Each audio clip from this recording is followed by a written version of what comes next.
성남시 중원구 골목 어귀에 자리한 작은 꽃집 앞에서 정혜수는 오늘도 새벽같이 일어나 꽃들을 정리하고 있었습니다. 56의 나이에도 여전히 부지런한 그의 손길 아래서 장미, 국화, 안개꽃들이 생기를 되찾았습니다. 아내가 떠난 지 벌써 3년이 지났지만 두 사람이 함께 갖고 온 이 작은 꽃집은 여전히 혜수에게 삶의 의미였습니다.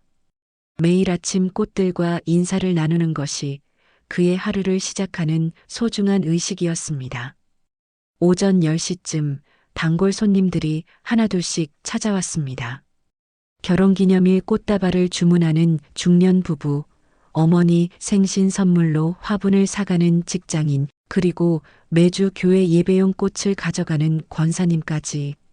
혜수는 각자의 마음에 맞는 꽃을 정성껏 포장해 드렸습니다.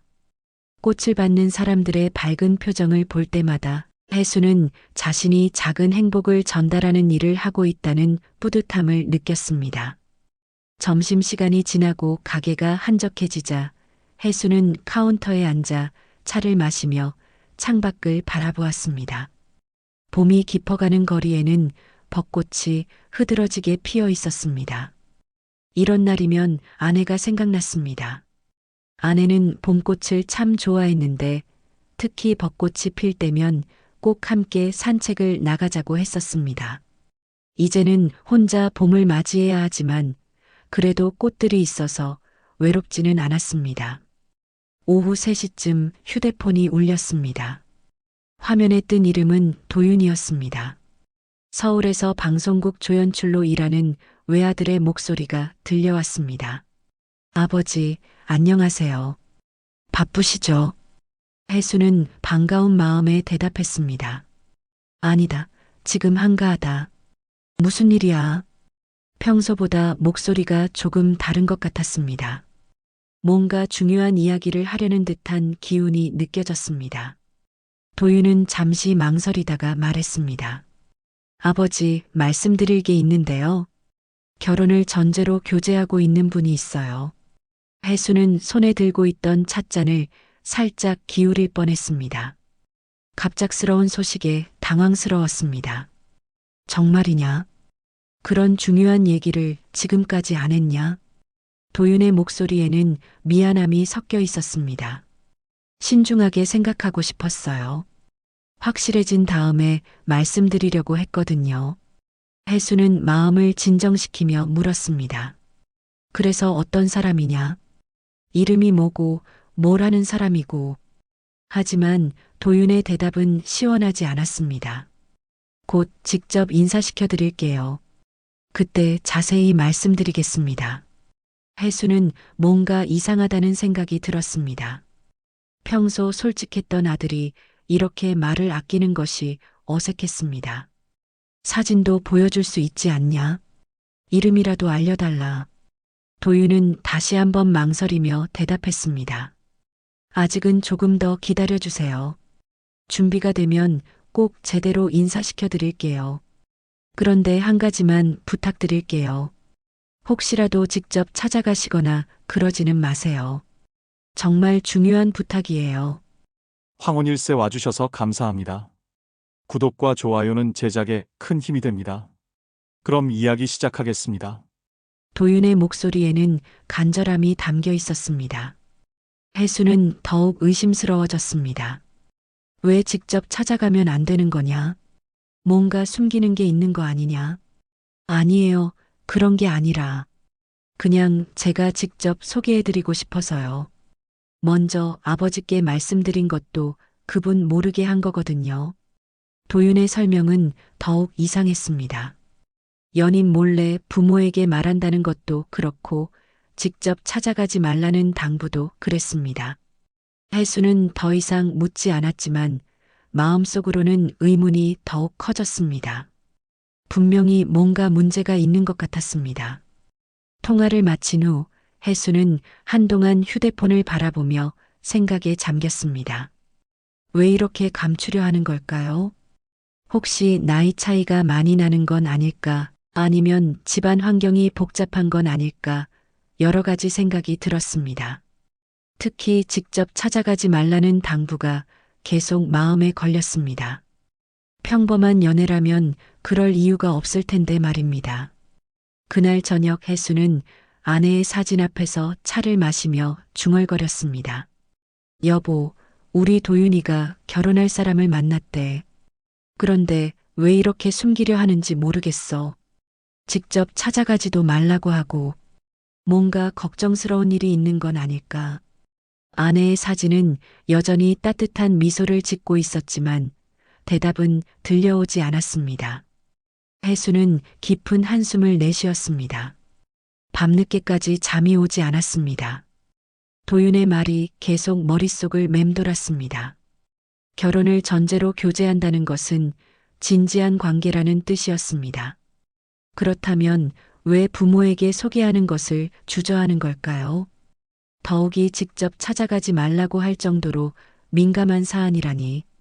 몇 년 전 꽃집 확장을 위해 투자했던 사업이 실패하면서 큰 손해를 본 기억이 떠올랐습니다.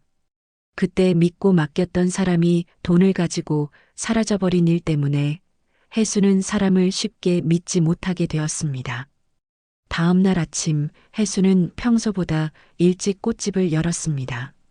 잠을 제대로 못 자서 컨디션이 좋지 않았지만 일을 하면 마음이 정리될 것 같았습니다. 꽃들을 정리하면서도 계속 도윤 생각이 났습니다. 아들이 행복해지는 것은 좋은 일이지만 왜 이렇게 불안한 마음이 드는 걸까요? 특히 그 여자를 직접 보지 말라는 당부가 계속 마음에 걸렸습니다. 뭔가 숨기고 있다는 확신이 들었습니다. 오후에 단골 손님인 김 여사가 꽃을 사러 왔습니다. 평소 동네 소식에 밝은 분이었는데 혜수의 표정이 어두운 것을 눈치챘습니다. 사장님, 무슨 걱정이라도 있으세요? 얼굴이 안 좋아 보이는데요. 혜수는 쓴웃음을 지으며 대답했습니다. 아들이 결혼할 사람을 만났다는데 절대 직접 만나러 가지 말라고 하네요. 뭔가 숨기는 것 같아서 더 걱정이에요. 김 여사는 고개를 끄덕이며 말했습니다. 요즘 젊은 사람들은 부모님께 소개하는 걸 부담스러워해요. 하지만 아예 만나지 말라고 하는 건 좀 이상하네요. 혹시 뭔가 문제가 있는 건 아닐까요? 혜수는 김 여사의 말에 더욱 불안해졌습니다. 자신만 이상하게 생각하는 게 아니었습니다. 그날 밤에도 혜수는 잠을 설쳤습니다. 아들의 당부에도 불구하고 직접 확인해 봐야겠다는 생각이 점점 강해졌습니다. 며칠이 지나도 도윤은 더 이상 자세한 이야기를 해주지 않았습니다.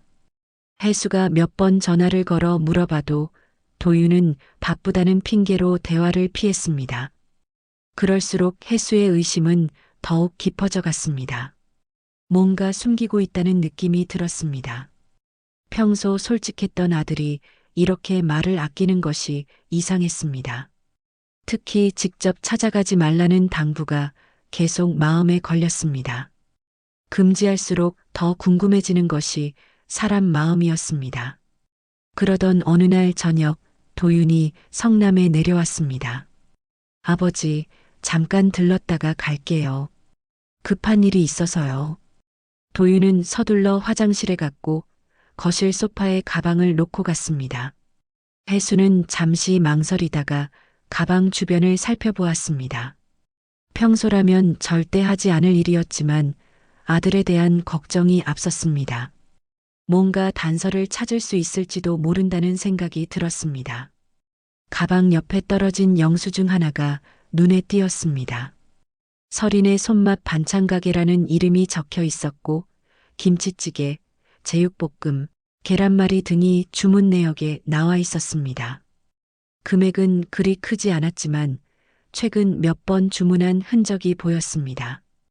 혜수는 가게 이름을 마음속으로 되뇌었습니다. 설인의 손맛 반찬가게. 혹시 설인이라는 이름이 그 여자의 이름일까요? 그리고 이 가게에서 일하는 건 아닐까요? 화장실에서 나온 도윤에게 혜수는 조심스럽게 물어보았습니다. 도윤아, 요즘 반찬 자주 시켜 먹나 보구나. 도윤은 잠시 당황하는 표정을 지었습니다. 아, 그냥 가끔 시켜 먹어요. 회사 근처에 맛있는 집이 하나 있거든요. 도윤의 대답은 어색했고 눈빛도 평소와 달랐습니다. 혜수는 더 이상 묻지 않았지만 마음속으로는 의심이 확신으로 바뀌어 가고 있었습니다. 분명히 뭔가 연결고리가 있을 것이었습니다. 도윤이 서울로 돌아간 후 혜수는 밤새 잠을 이루지 못했습니다. 설인의 손맛 반찬 가게라는 이름이 계속 머릿속을 맴돌았습니다. 혹시 그곳에서 일하는 사람이 도윤이 만나고 있는 그 여자일까요? 혜수는 인터넷을 검색해서 가게 주소를 찾아보았습니다. 다행히 성남에서 그리 멀지 않은 곳에 있었습니다. 판교 근처의 주택가 골목에 위치해 있었습니다. 도윤의 당부가 떠올랐지만 호기심이 더 컸습니다. 다음 날 아침 혜수는 평소보다 일찍 꽃집 일을 마치고 그 주소로 향했습니다. 버스를 갈아타고 도착한 곳은 조용한 주택가였습니다. 좁은 길 양쪽으로는 다세대 주택들이 다닥다닥 붙어 있었고 골목 어귀에는 작은 상점들이 몇 개 있었습니다. 혜수는 천천히 걸으며 설인의 손맛 반찬 가게라는 간판을 찾았습니다. 마음이 두근거렸습니다. 도윤에게 들키면 안 된다는 생각에 긴장되었습니다. 드디어 찾은 그 가게는 생각보다 작았습니다. 낡은 간판에는 설인의 손맛 반찬 가게라고 쓰여 있었고 유리창 너머로는 좁은 실내가 보였습니다. 테이블이 4개 정도 놓여 있고 한쪽 벽에는 반찬들이 진열되어 있었습니다. 김치찌개 냄새가 골목까지 퍼져나왔고 점심시간이라 그런지 손님들이 몇 명 보였습니다. 혜수는 모자를 깊이 눌러쓰고 선글라스를 끼고 조심스럽게 가게를 들여다보았습니다. 가게 안에서는 20대 후반 정도로 보이는 여자가 분주히 움직이고 있었습니다. 단정한 모습에 환한 미소를 지고 있었지만 혜수의 눈에는 뭔가 계산적으로 보였습니다. 너무 친절한 것이 오히려 의심스러웠습니다. 혜수는 조용히 가게 안으로 들어가 구석 테이블에 앉았습니다. 이 여자가 내 며느리 후보라고. 혜수는 속으로 중얼거렸습니다. 도윤이 왜 직접 오지 말라고 했는지 궁금했습니다. 가게 안에는 손님이 몇 명 더 있었습니다. 점심을 먹으러 온 직장인들과 근처에 사는 주민들이었습니다. 설이는 분주히 움직이며 손님들을 응대했습니다. 주문을 받고 음식을 나르고 계산을 하는 모든 과정에서 친절함을 잃지 않았습니다. 하지만 혜수에게는 그 모든 것이 연기처럼 보였습니다. 과연 진심일까요? 아니면 손님을 끌기 위한 수단일까요? 김치찌개를 주문한 혜수는 음식이 나오기를 기다리며 설인을 관찰했습니다. 30 정도로 보이는 설인은 나이 든 손님에게는 더욱 정중했고 젊은 손님들에게는 친근하게 대했습니다. 물컵이 비면 재빨리 채워주고 반찬이 떨어지면 새로 가져다 주었습니다. 겉으로 보기에는 성실한 사람 같았지만 혜수는 여전히 의심의 눈길을 거두지 않았습니다. 그런데 이상한 일이 일어났습니다. 설인이 혜수를 자꾸 쳐다보는 것이었습니다. 처음에는 새로운 손님이라서 그런가 싶었는데 시간이 지날수록 설인의 시선이 부담스러워졌습니다. 혹시 의심하고 있는 건 아닐까요? 혜수는 모자를 더 깊이 눌렀었습니다.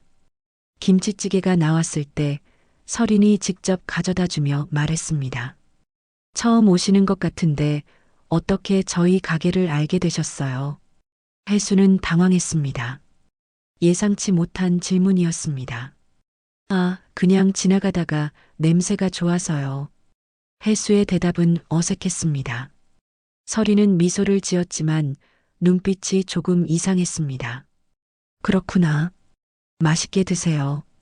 하지만 설이는 계속 혜수를 신경 쓰는 것 같았습니다.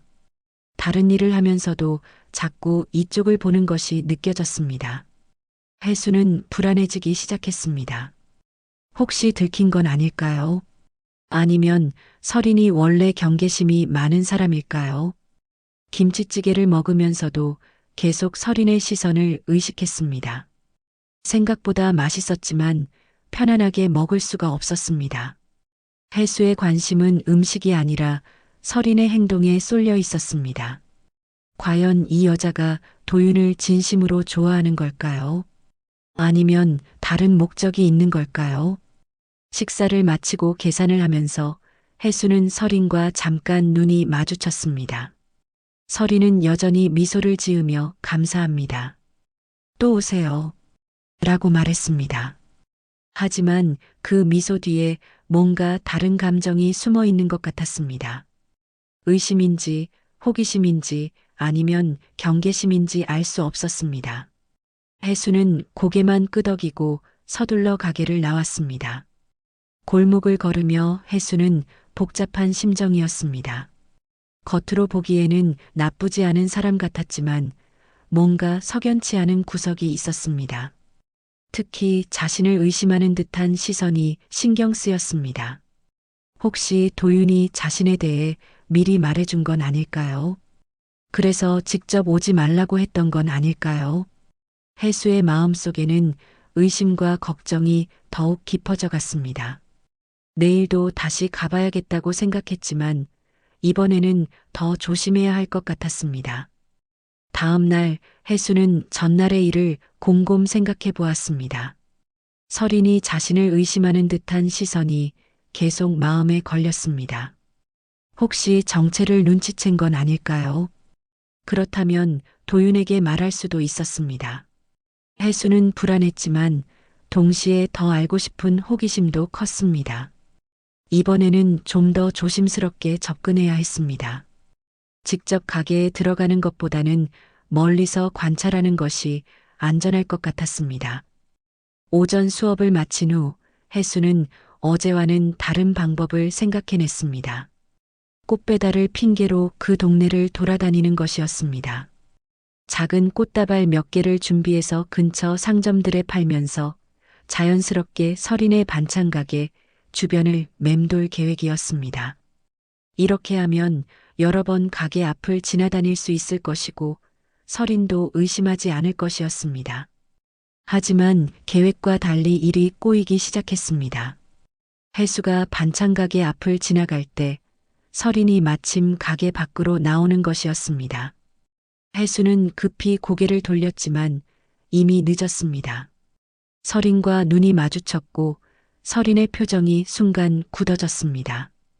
어제 온 그 손님이다 라는 인식이 설인의 눈에 떠올랐습니다. 혜수는 당황해서 어색하게 고개를 숙이고 지나갔습니다. 30분 후 혜수가 다시 그 골목을 지날 때 더 큰 문제가 생겼습니다. 설인이 가게 앞에서 쓰레기를 버리고 있었는데 혜수를 보자 손을 멈추고 쳐다봤습니다. 저기요.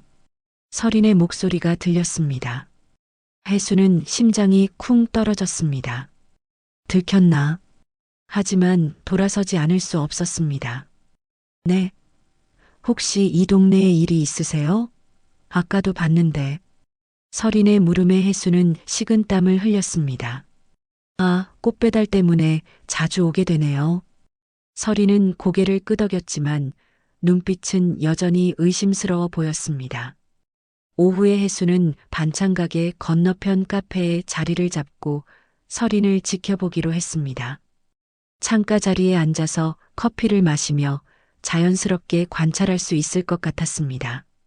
하지만 이것도 쉽지 않았습니다. 설인이 가끔 가게 밖으로 나와서 주변을 둘러보는 것이었습니다. 마치 누군가 자신을 지켜보고 있다는 것을 눈치챈 듯한 행동이었습니다. 점심시간이 되자 손님들이 하나둘씩 모여들었습니다.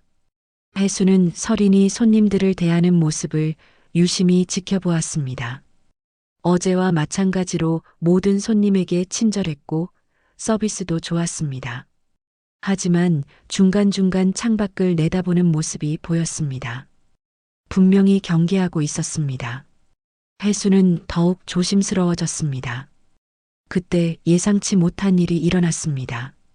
서린이 직접 카페로 들어온 것이었습니다. 혜수는 깜짝 놀라서 신문으로 얼굴을 가렸습니다. 완전히 들켰구나. 심장이 쿵쾅거렸습니다. 서린은 카페 사장에게 뭔가 물어보고 있었습니다.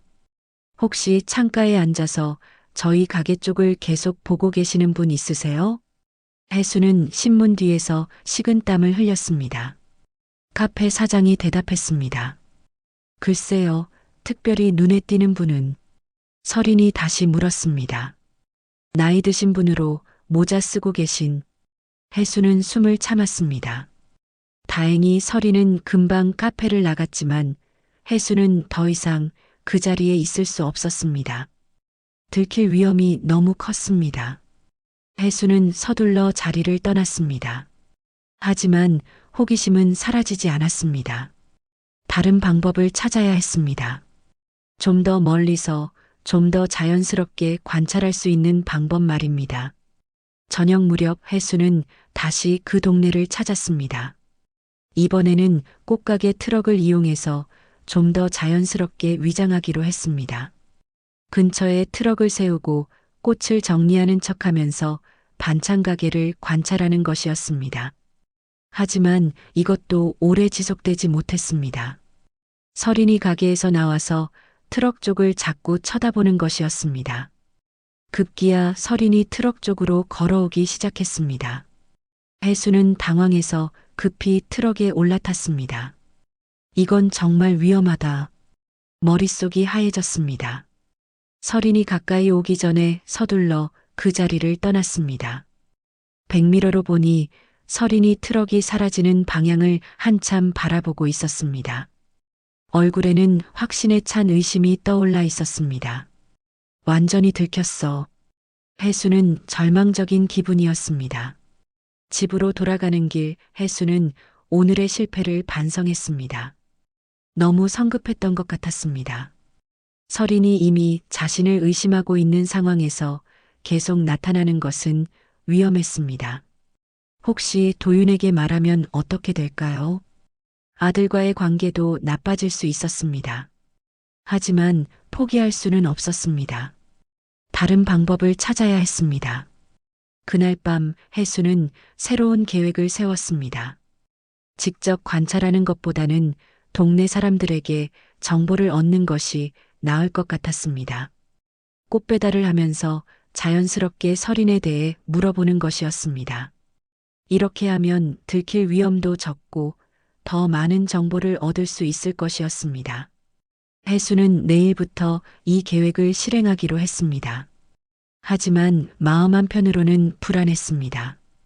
서린이 이미 자신을 의심하고 있다면 언제든지 도윤에게 말할 수 있었습니다. 그렇게 되면 모든 것이 틀어질 수 있었습니다.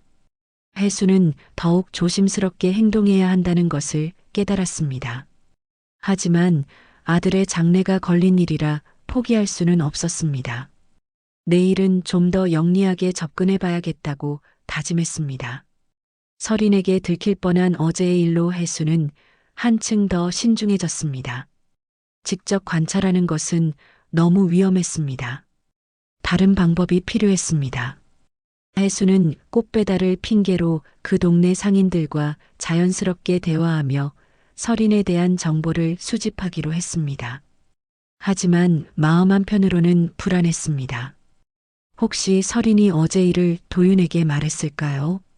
아직까지 도윤에게서 연락이 오지 않은 것을 보면 괜찮은 것 같지만 확신할 수는 없었습니다. 가장 먼저 찾아간 곳은 반찬 가게 옆에 있는 약국이었습니다. 약사 선생님께 작은 꽃다발을 드리며 자연스럽게 대화를 시작했습니다. 이 동네 분위기가 참 좋네요. 젊은 분들도 많이 사시나 봐요. 약사 선생님은 고개를 끄덕이며 말했습니다. 네, 젊은 분들이 많이 이사 와요. 특히 옆에 반찬 가게 하는 서린 씨 같은 분들이 동네를 밝게 만들어주고 있어요. 하지만 요즘 좀 예민해 보이더라고요. 혜수는 귀를 기울였습니다. 예민하다고요. 약사 선생님은 목소리를 낮추며 말했습니다. 어제부터 자꾸 누가 자기를 지켜본다고 하더라고요. 혹시 무슨 일이 있는 건 아닌지 걱정된다면서 제게도 물어보고 갔어요. 혹시 수상한 사람 본 적 없냐고요. 혜수는 식은땀을 흘렸습니다. 역시 설인이 자신을 의심하고 있었던 것입니다. 그럼 무슨 답을 해주셨어요? 못 본 것 같다고 했죠. 그런데 설인 씨가 정말 착한 분이에요. 아버지가 편찮으실 때 자주 오셨는데 비싼 약도 망설이지 않고 사가시더라고요. 효녀예요. 그런데 아버지가 돌아가신 후로 혼자 고생이 많으셨어요. 빚도 많이 남기시고 가셨거든요. 혜수는 이 말을 들으며 마음이 복잡해졌습니다. 경제적으로 어려운 상황이라는 것은 이미 예상했던 일이었지만 설인이 자신을 의심하고 있다는 것이 더 큰 문제였습니다. 다음으로 들른 곳은 동네 미용실이었습니다. 미용실 사장님도 설인을 잘 알고 있었습니다. 혜수가 꽃을 들이며 설인 이야기를 꺼내자 사장님은 조금 걱정스러운 표정을 지었습니다. 설인이요. 우리 딸 같은 아이예요. 그런데 요즘 뭔가 불안해하는 것 같아요. 누가 자기를 미행한다고 하더라고요. 혹시 무슨 일 있는 건 아닌지 걱정돼요. 혹시 빚쟁이들이 다시 나타난 건 아닐까 싶어서요. 혜수는 더욱 조심스러워졌습니다. 설인이 동네 사람들에게까지 자신의 의심을 털어놓고 있다는 것은 정말로 경계하고 있다는 뜻이었습니다. 미용실 사장님은 계속해서 설인에 대한 이야기를 들려주었습니다. 요즘은 표정이 많이 밝아졌었는데 어제부터 다시 어두워졌어요. 뭔가 좋은 일이 있나 했는데 또 무슨 걱정이 생긴 모양이에요. 아마 좋은 사람 만난 것 같았는데 그것도 영향을 받는 건 아닐까 싶어요. 이 말을 들은 혜수는 더욱 불안해졌습니다. 자신 때문에 설인이 스트레스를 받고 있고 그것이 도윤과의 관계에도 영향을 미칠 수 있다는 생각이 들었습니다. 혜수는 서둘러 미용실을 나왔습니다. 더 이상 이런 식으로 정보를 수집하는 것은 위험해 보였습니다. 너무 많은 사람들이 설인의 불안함을 알고 있었습니다. 하지만 포기할 수는 없었습니다. 혜수는 좀 더 먼 곳에 있는 상점들을 찾아가기로 했습니다. 동네 슈퍼마켓에 들렀을 때 사장님은 조금 다른 반응을 보였습니다. 설인 씨 말씀이시죠? 참 고생 많은 아이예요. 그런데 요즘 누가 자기를 따라다닌다고 하더라고요. 혹시 새로운 남자친구 생긴 건 아닐까요? 요즘 젊은 사람들은 그런 식으로 어필하기도 하잖아요. 이 말을 들은 혜수는 깜짝 놀랐습니다. 혹시 설인이 자신을 도윤과 연관지어 생각하고 있는 건 아닐까요? 만약 그렇다면 정말 위험한 상황이었습니다. 혜수는 더 자세한 정보를 얻기 위해 물어보았습니다. 남자친구가 있다고 하던가요? 슈퍼마켓 사장님은 고개를 저었습니다. 확실하지는 않지만 최근에 표정이 많이 좋아졌었거든요. 그런데 어제부터 또 어두워졌어요.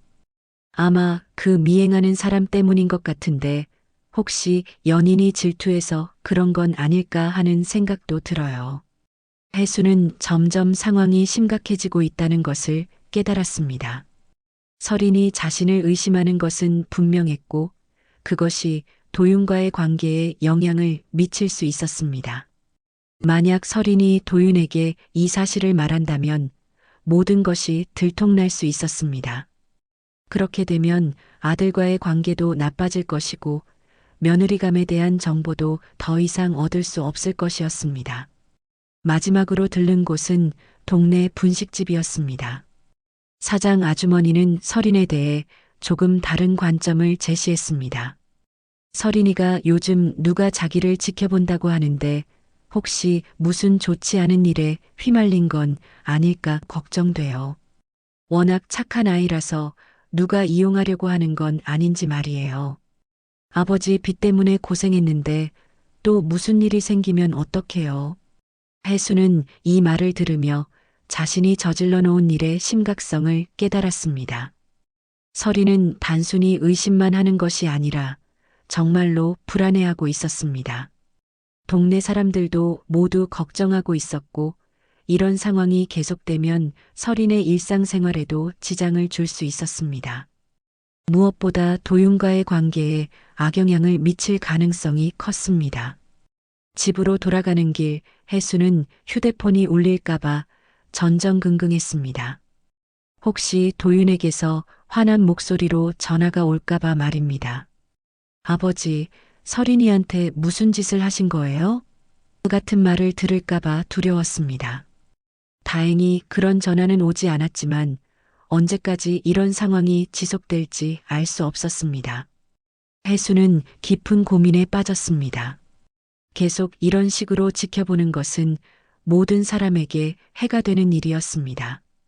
하지만 그렇다고 포기할 수도 없었습니다. 아들의 장래가 걸린 일이었으니까요. 혜수는 다른 방법을 찾아야 한다고 생각했습니다. 좀 더 직접적이면서도 안전한 방법 말입니다. 어쩌면 정체를 밝히고 직접 대화하는 것이 나을지도 모른다는 생각이 들었습니다. 그날 밤 혜수는 결정을 내려야 한다고 생각했습니다. 더 이상 미룰 수 없는 상황이 되어가고 있었습니다. 서린의 불안감이 계속 커지면 정말로 도윤에게 말할 수도 있었습니다. 그렇게 되기 전에 먼저 행동해야 했습니다. 혜수는 내일 직접 서린을 만나기로 마음먹었습니다. 위험한 도박이었지만 다른 선택의 여지가 없었습니다. 서린의 불안감이 동네 전체로 퍼져가는 상황에서 혜수는 더 이상 미룰 수 없다고 판단했습니다. 이대로 계속 숨어서 지켜보다가는 모든 것이 틀어질 수 있었습니다. 서린이 도윤에게 미행당하고 있다는 이야기를 할 수도 있었고, 그렇게 되면 아들과의 관계도 돌이킬 수 없이 나빠질 것이었습니다. 혜수는 며칠을 고민한 끝에 직접 서린과 대면하기로 결심했습니다. 위험한 도박이었지만 다른 선택의 여지가 없었습니다. 하지만 쉽게 접근할 수는 없었습니다. 서린이 이미 자신을 의심하고 있는 상황에서 갑자기 나타나면 더욱 경계할 것이었습니다. 혜수는 자연스러운 방법을 찾아야 했습니다. 그러던 중 좋은 기회가 찾아왔습니다. 동네 꽃집에서 서린의 반찬 가게에 개업 축하 화환을 보내달라는 주문이 들어온 것입니다. 사실 서린의 가게는 이미 몇 달 전에 문을 열었지만 늦은 축하라도 괜찮다며 주문한 것이었습니다. 혜수는 이 기회를 놓칠 수 없었습니다. 직접 화환을 배달하면서 자연스럽게 서린과 대화할 수 있을 것이었습니다. 오후 3시쯤 손님이 별로 없는 시간을 택해서 화환을 들고 반찬 가게로 향했습니다. 하지만 가게 앞에 서자 갑자기 긴장이 되었습니다. 과연 이 방법이 통할까요? 서린이 의심하지 않을까요? 가게 문을 열고 들어서자 서린이 놀란 표정으로 혜수를 바라보았습니다. 분명히 기억하고 있었습니다. 며칠 전 김치찌개를 먹으러 온 그 손님, 그리고 계속 이 동네에서 목격되던 수상한 사람. 서린의 얼굴에는 경계심이 역력했습니다. 어서 오세요. 무슨 일이세요? 서린의 목소리는 평소보다 차갑고 조심스러웠습니다. 혜수는 최대한 자연스럽게 말했습니다. 개업 축하 화환 배달 왔습니다. 서린 씨 맞으시죠? 서린은 당황한 표정을 지었습니다. 개업 축하요. 그런데 저희 가게는 몇 달 전에 이미 문을 열었는데요. 그리고 누가 보내신 거예요? 혜수는 준비해온 답변을 했습니다. 익명으로 주문하셨어요. 늦었지만 축하해드리고 싶다고 하시더라고요. 서린은 여전히 의심스러워했습니다. 익명이요. 그런데 아저씨, 혹시 며칠 전에 여기서 김치찌개 드신 분 아니세요? 그리고 이 동네에서 자주 봤는데. 혜수는 식은땀을 흘렸습니다. 역시 서린이 자신을 기억하고 있었습니다. 아, 맞습니다. 음식이 맛있어서 기억에 남더라고요. 그리고 이 동네에 꼭 배달할 일이 많아서 자주 오게 되네요. 하지만 설인의 의심은 쉽게 사라지지 않았습니다. 그런데 정말 우연의 일치네요. 제가 요즘 누가 저를 지켜보는 것 같다고 느끼고 있었거든요. 그런데 아저씨를 이 동네에서 자주 봤어요. 혹시 저와 무슨 관련이 있으신 건 아니죠? 설인의 목소리에는 확신에 찬 의심이 담겨 있었습니다. 해수는 더 이상 거짓말을 할 수 없다고 판단했습니다. 해수는 심호흡을 한 번 하고 천천히 입을 열었습니다. 사실은 저는 정도윤 아버지입니다. 설인의 표정이 순간 굳어졌습니다. 손에 들고 있던 행주가 바닥에 떨어졌습니다. 예상했던 것과는 다른 충격이었습니다. 정도윤, 방송국에서 일하는 그 도윤 씨의 아버지라고요. 설인의 목소리는 떨리고 있었습니다. 네, 맞습니다. 도윤이가 결혼을 전제로 만나는 분이 있다고 했는데 자세한 이야기를 안 해줘서 직접 확인해 보고 싶었습니다. 해수의 고백에 설인은 더욱 당황했습니다. 그럼 지금까지 저를 지켜보신 건 도윤 씨가 저에 대해 말씀드린 적이 없는데 어떻게 저를 찾으셨어요? 설인의 질문에 해수는 솔직하게 대답했습니다. 도윤이 휴대폰에 있던 영수증을 보고 찾아왔습니다. 설인은 잠시 침묵했습니다.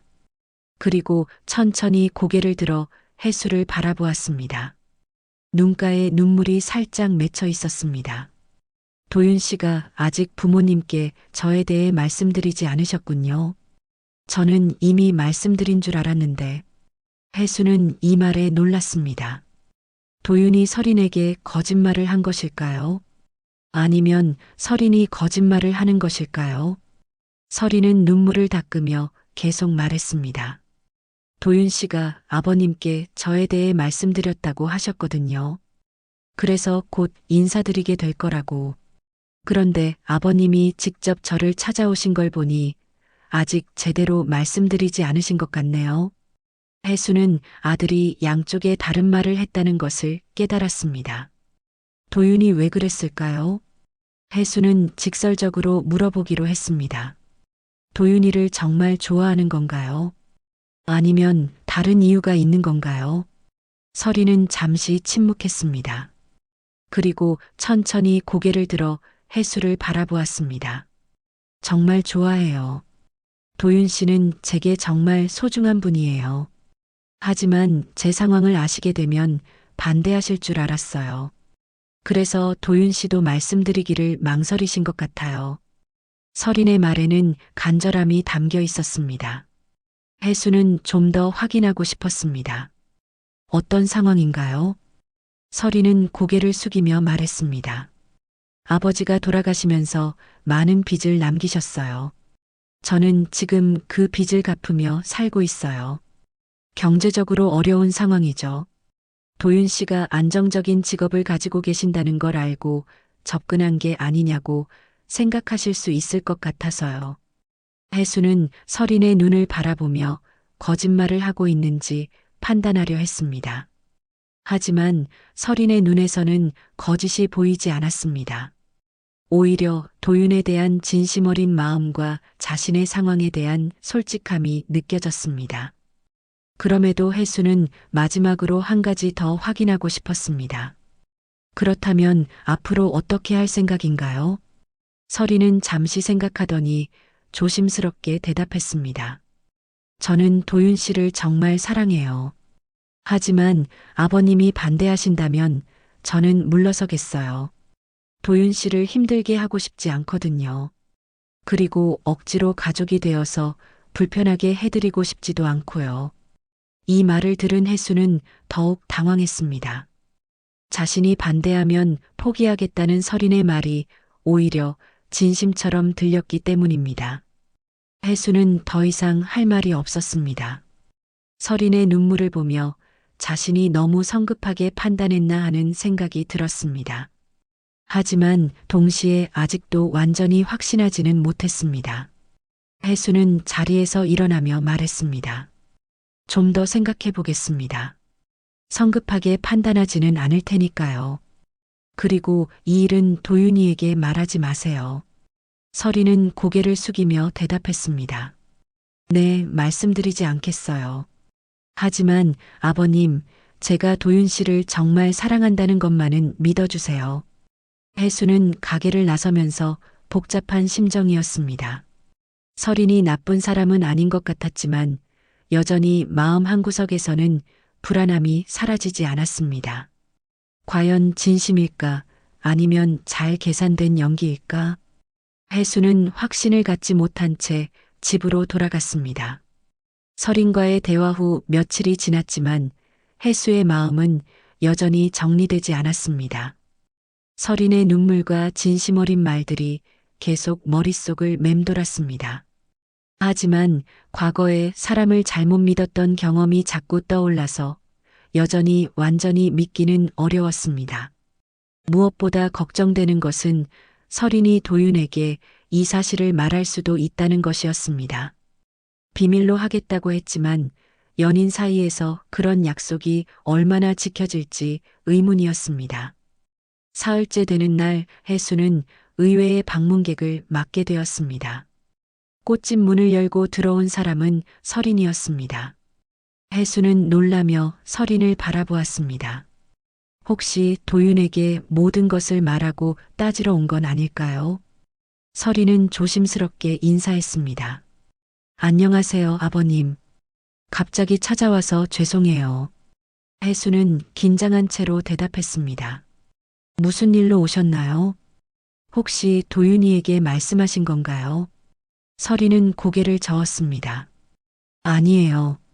약속드렸잖아요. 말씀드리지 않겠다고.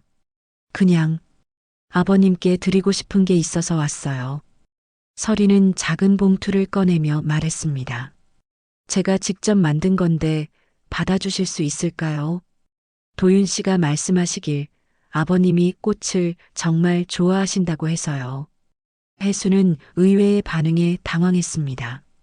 화를 내거나 따지러 온 게 아니라 선물을 가져온 것이었습니다.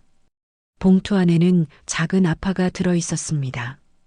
야생화들을 정성스럽게 말려서 만든 것이었는데 정말 예쁘게 만들어져 있었습니다. 혜수는 그것을 보며 놀랐습니다. 이걸 직접 만드셨나요? 서리는 고개를 끄덕이며 말했습니다. 어릴 때 어머니가 가르쳐 주신 거예요. 시간이 날 때마다 만들고 있어요. 아버님께서 꽃을 좋아하신다니까 꼭 드리고 싶었어요. 며칠 전 일로 놀라게 해드린 것에 대한 사과의 마음도 담았고요. 혜수는 아파를 자세히 살펴보았습니다.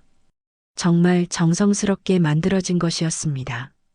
꽃잎 하나하나가 완벽하게 보존되어 있었고 색깔도 아름다웠습니다. 이런 걸 만들려면 시간과 정성이 많이 필요할 텐데 서린이 자신을 위해 이런 것을 만들어 왔다니 마음이 복잡해졌습니다. 정말 고맙습니다.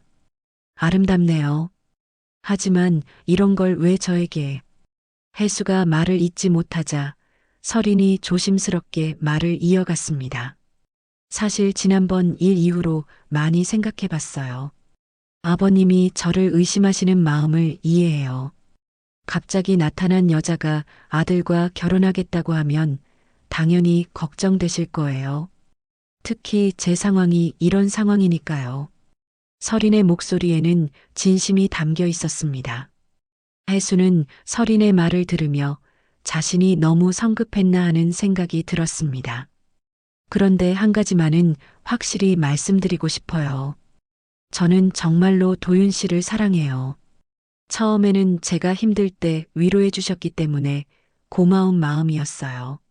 하지만 시간이 지나면서 정말 사랑하게 되었어요.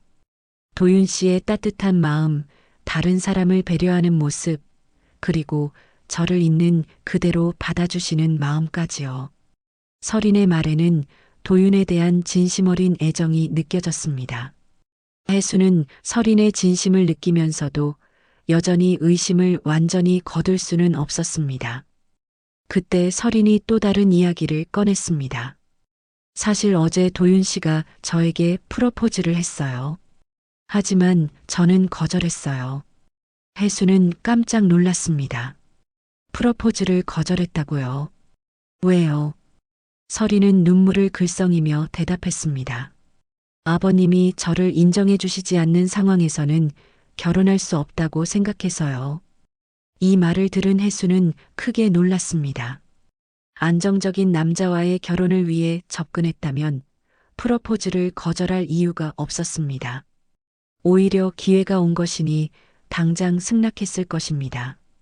하지만 서리는 부모의 반대를 이유로 거절했다고 했습니다. 서리는 계속해서 자신의 마음을 털어놓았습니다.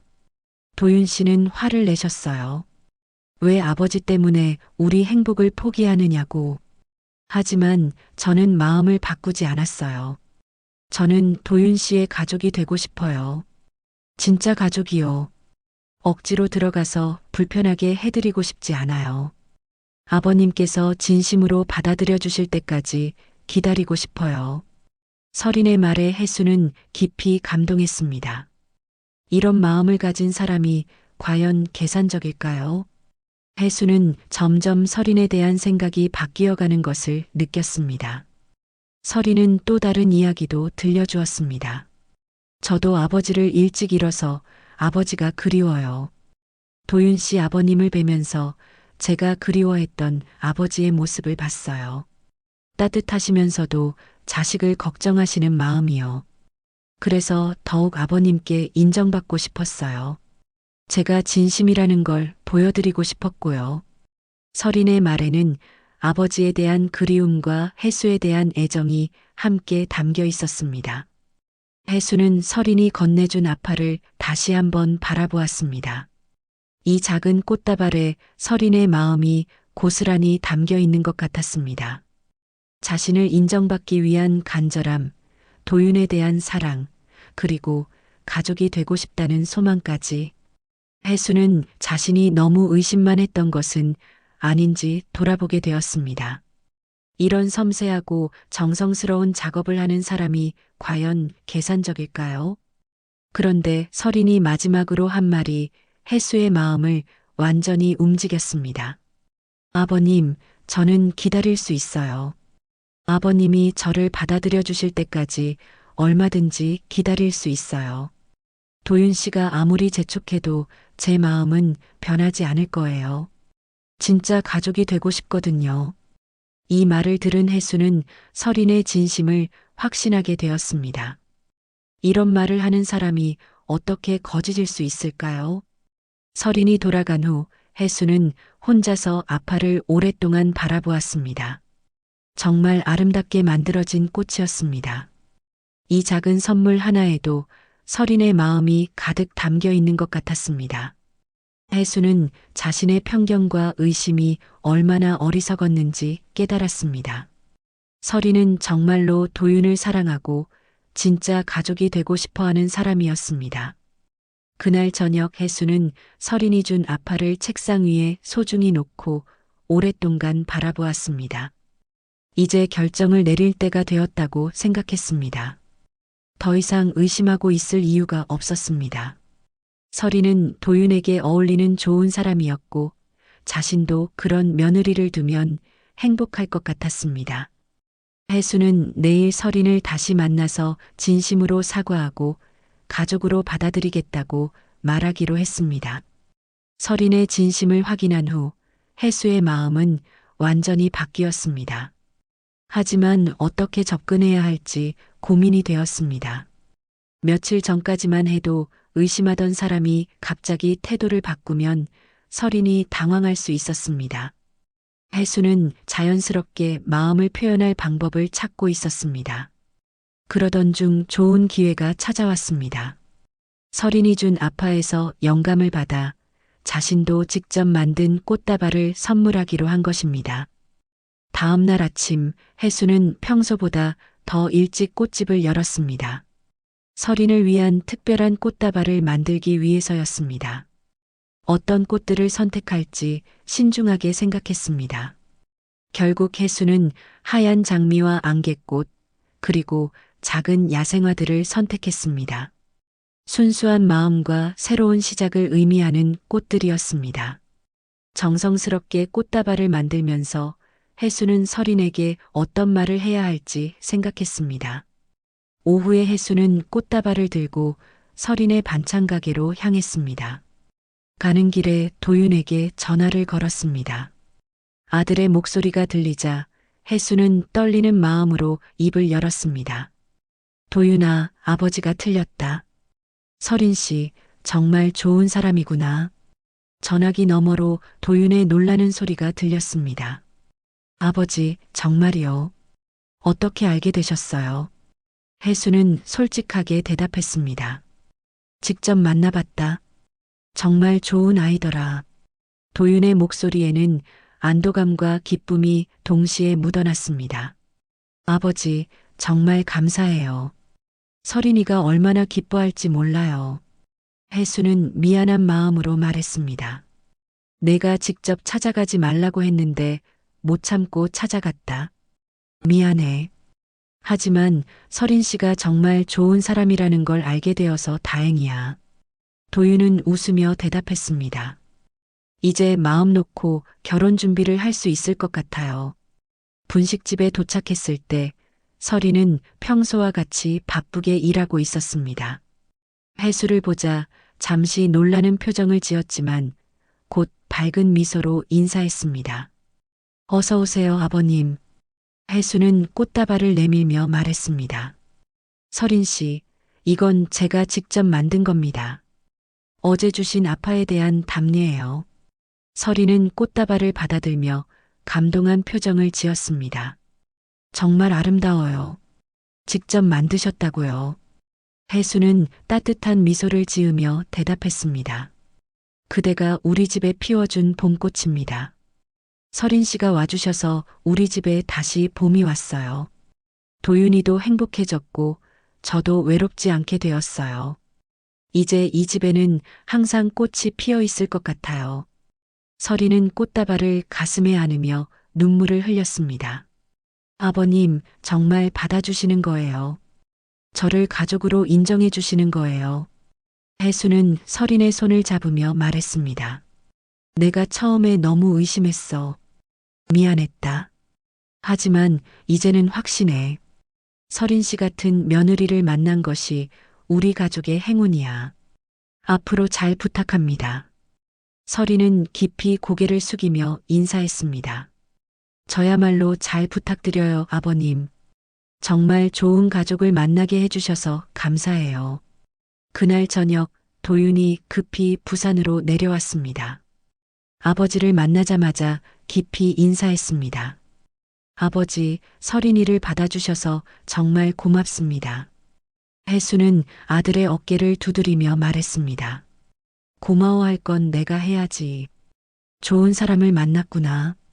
그런데 왜 처음부터 솔직하게 말하지 않았니? 도윤은 미안한 표정으로 대답했습니다. 설인이가 경제적으로 어려운 상황이라서 아버지가 반대하실까봐 걱정됐어요. 다음 날 혜수는 도윤과 설인과 함께 정식으로 가족 모임을 가졌습니다. 설인이 직접 만든 음식들로 식탁을 가득 채웠습니다. 혜수는 설인의 요리 솜씨에 감탄하며 말했습니다. 이런 실력이면 우리 꽃집 일도 잘 배울 수 있겠어요. 설인은 수줍게 미소를 지으며 대답했습니다. 아버님을 도와드리는 게 먼저예요. 꽃집 일을 배우고 싶어요. 결혼 준비는 빠르게 진행되었습니다. 설인의 소박한 성격에 맞게 조촐하고 따뜻한 결혼식을 준비했습니다. 혜수는 설인을 위해 특별한 선물도 준비했습니다. 아내가 생전에 가장 아끼던 꽃반지였습니다. 작은 꽃 모양으로 만들어진 금반지로 아내가 항상 끼고 다니던 것이었습니다. 설인은 반지를 받고 눈물을 흘렸습니다. 아버님, 이런 소중한 것을 어떻게 받아요? 혜수는 설인의 손을 잡으며 말했습니다. 이제 우리 가족이잖아요. 당연한 일이에요. 그리고 이 반지가 설인 씨에게 어울릴 거라고 우리 아내도 좋아할 거예요. 설인은 감격하며 반지를 손가락에 끼웠습니다. 정말 잘 어울렸습니다. 혜수는 아내도 하늘에서 기뻐하고 있을 거라는 생각이 들었습니다. 결혼식 당일 작지만 따뜻한 결혼식장에는 진심으로 두 사람을 축하하는 사람들이 모였습니다. 설인의 반찬가게 단골들, 동네 이웃들, 그리고 도윤의 방송국 동료들까지 혜수가 주례를 서게 되었는데 그는 감동스러운 마음으로 마이크 앞에 섰습니다. 오늘 이 자리에서 제 아들 도윤이와 설인 씨가 부부의 연을 맺게 되었습니다. 혜수는 진심을 담아 계속 말했습니다. 처음에는 설인 씨를 의심했던 제가 부끄럽습니다. 하지만 설인 씨는 저의 편견과 걱정을 모두 이해해 주었습니다. 진짜 사랑과 인내로 말입니다. 이제 저는 확신합니다. 이 두 사람이 서로를 아끼고 사랑하며 아름다운 가정을 꾸려나갈 것이라고 말입니다. 하객들은 박수를 치며 축하해 주었습니다. 설이는 눈물을 흘리며 혜수에게 깊이 인사했습니다. 결혼식이 끝난 후 혜수는 설인에게 마지막 선물을 건넸습니다. 그것은 그가 결혼식을 위해 특별히 만든 꽃다발이었습니다. 야생화들과 정원에서 키운 꽃들을 정성스럽게 묶은 것이었습니다. 설인 씨, 이건 제가 우리 세 가족을 위해 직접 만든 겁니다. 혜수가 말하자 설이는 꽃다발을 받아들며 물었습니다. 정말 아름다워요. 특별한 의미가 있나요? 혜수는 따뜻한 미소를 지으며 대답했습니다. 우리 가족에게 피어난 새로운 봄꽃입니다. 설인 씨가 와주셔서 우리 집에 다시 봄이 왔고 이제 영원히 꽃이 피어날 거예요. 설이는 꽃다발을 가슴에 안으며 눈물을 흘렸습니다. 아버님, 저야말로 감사해요. 정말 따뜻한 가족을 만나게 해주셔서요. 이제 우리는 진짜 가족이에요. 결혼 후 몇 달이 지나면서 혜수의 집에는 정말로 봄이 찾아왔습니다. 설이는 약속대로 반찬가게 일을 줄이고 꽃집을 도와주기 시작했습니다. 처음에는 서툴렀지만 금세 꽃 다루는 법을 익혔습니다. 특히 꽃꽂이에 재능이 있어서 손님들이 더욱 만족해했습니다. 혜수는 설인이 있어서 일이 훨씬 즐거워졌습니다. 오랜만에 가족의 따뜻함을 느낄 수 있었습니다. 설이는 꽃집 일뿐만 아니라 집안일도 정성스럽게 해주었습니다. 매일 아침 일찍 일어나서 아버지와 남편을 위해 아침을 준비했고 저녁에는 온 가족이 함께 식사할 수 있도록 맛있는 반찬들을 만들어 주었습니다. 혜수는 아내가 떠난 후 혼자 지내던 집이 이렇게 생기 넘치는 곳이 될 줄 몰랐습니다. 설인의 밝은 웃음소리가 집 안가득 울려 퍼졌습니다. 어느 날 저녁 세 가족이 함께 저녁을 먹고 있는데 설인이 조심스럽게 말했습니다. 아버님, 도윤 오빠 말씀드릴 게 있어요. 혜수와 도윤은 궁금한 표정으로 설인을 바라보았습니다. 설인은 수줍게 미소를 지으며 말했습니다. 아기가 생긴 것 같아요. 혜수는 깜짝 놀라며 소리쳤습니다. 정말이야. 도윤도 기뻐서 설인을 꼭 안았습니다. 손자가 생긴다니 혜수는 기쁨을 감추지 못했습니다. 그날 밤 혜수는 아내의 사진 앞에서 말했습니다. 여보, 우리 손자가 생긴대. 설인이가 정말 좋은 며느리지. 당신도 좋아할 거야. 아내의 사진은 여전히 따뜻한 미소를 짓고 있었습니다. 임신 소식을 들은 후 혜수는 설인을 더욱 세심하게 챙겼습니다. 무거운 것은 들지 못하게 하고 몸에 좋은 음식들을 사다 주었습니다. 설인은 이런 혜수의 배려에 감동했습니다. 몇 달 후 건강한 아들이 태어났습니다. 혜수는 손자를 품에 안고 눈물을 흘렸습니다. 정말 예쁜 아이였습니다. 아내를 닮은 듯한 눈매와 도윤을 닮은 듯한 코, 그리고 설인을 닮은 듯한 입술을 가지고 있었습니다. 혜수는 손자에게 꽃과 관련된 이름을 지어주고 싶다고 했습니다. 도윤과 설인도 흔쾌히 동의했습니다. 손자의 이름은 정꽃님이 되었습니다. 꽃처럼 아름답게 자라라는 의미였습니다. 해수는 손자를 돌보는 것이 세상에서 가장 행복한 일이라고 느꼈습니다. 꽃집에서 일할 때도 손자를 데리고 다니며 꽃들을 보여주었습니다. 꽃님이는 꽃을 보면 항상 웃었습니다. 정말 꽃을 좋아하는 것 같았습니다. 설이는 출산 후에도 꽃집 일을 계속 도와주었습니다. 꽃님이를 업고 일하는 모습이 정말 아름다웠습니다. 손님들도 예쁜 아기를 보며 즐거워했고 꽃집에는 항상 웃음소리가 끊이지 않았습니다.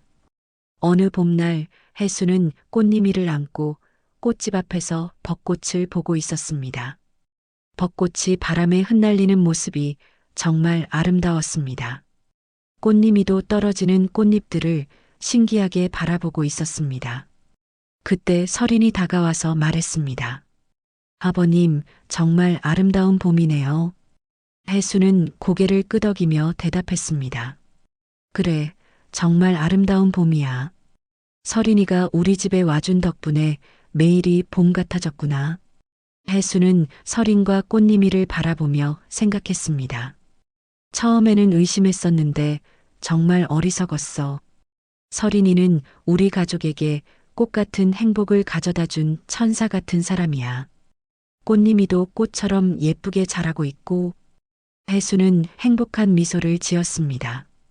그날 저녁 온 가족이 함께 저녁을 먹으며 즐거운 시간을 보냈습니다. 도윤은 방송국에서 있었던 재미있는 이야기를 들려주었고 설이는 꽃님이의 귀여운 모습들을 이야기했습니다. 해수는 이런 평범하지만 소중한 시간들이 얼마나 귀한지 깨달았습니다. 가족이 함께 있다는 것, 서로를 사랑하고 아끼는 마음을 나눌 수 있다는 것이 세상에서 가장 큰 행복이었습니다. 식사 후 해수는 거실에서 꽃님이와 함께 놀아주었습니다. 꽃님이는 할아버지의 무릎 위에서 까르르 웃으며 장난을 쳤습니다. 해수는 손자의 웃음소리를 들으며 가슴이 벅찼습니다. 해수는 설인에게 말했습니다. 설인아, 정말 고마워. 내가 우리 집에 와줘서 이렇게 행복해졌어. 도윤이도 좋은 아버지가 되었고, 나도 손자를 볼 수 있게 되었고, 무엇보다 이 집에 웃음이 끊이지 않게 되었구나. 설이는 감동하며 대답했습니다. 저야말로 감사해요, 아버님. 이렇게 따뜻한 가족을 만나게 해주셔서요. 밤이 깊어가자 도윤과 설이는 꽃님이를 재우러 방으로 들어갔습니다. 해수는 혼자 거실에 앉아 창밖을 바라보았습니다. 밤하늘에는 별들이 반짝이고 있었습니다. 해수는 아내에게 말하는 것처럼 중얼거렸습니다. 여보, 우리 정말 복받았어. 설인이 같은 며느리를 만나고 귀여운 손자까지 생기고 당신도 하늘에서 기뻐하고 있지. 몇 년이 흘러 꽃님이는 3살이 되었습니다. 이제 제법 말도 잘하고 걸음걸이도 안정되었습니다. 할아버지를 따라 꽃집에서 뛰어다니며 꽃들과 친구가 되었습니다. 어느 날 꽃님이가 해수에게 말했습니다. 할아버지, 나도 커서 꽃 할래. 해수는 손자를 안으며 웃었습니다. 그래, 꽃님이가 커서 할아버지랑 함께 꽃가게 하자. 그럼 우리 가게가 더 예뻐질 거야. 꽃님이는 손뼉을 치며 기뻐했습니다. 해수는 이런 꽃님이를 보며 미래가 기대되었습니다. 봄이 다시 찾아왔습니다. 꽃집 앞에는 벚꽃이 만개했고 가게 안에는 여러 가지 봄꽃들이 향기를 풍기고 있었습니다. 해수는 설인과 꽃님이와 함께 꽃집 앞에서 벚꽃을 감상했습니다. 바람에 흩날리는 꽃잎들이 정말 아름다웠습니다. 꽃님이는 떨어지는 꽃잎을 잡으려고 팔을 벌리며 뛰어다녔습니다. 해수는 이 순간이 영원히 계속되었으면 좋겠다고 생각했습니다. 해수는 설인에게 말했습니다. 설인아, 정말 고마워. 내가 우리 집에 피워준 봄꽃은 영원히 시들지 않을 거야. 설인은 꽃님이를 안으며 대답했습니다. 저야말로 감사해요, 아버님. 저희를 받아주셔서 이런 행복한 가정을 만들어주셔서요. 앞으로도 계속 행복한 봄날을 만들어가요. 해수는 고개를 끄덕이며 미소를 지었습니다. 그래, 우리 가족은 영원히 봄날이야. 창문 너머로 보이는 설인의 미소는 정말로 그들의 집에 피어난 가장 아름다운 꽃이었습니다.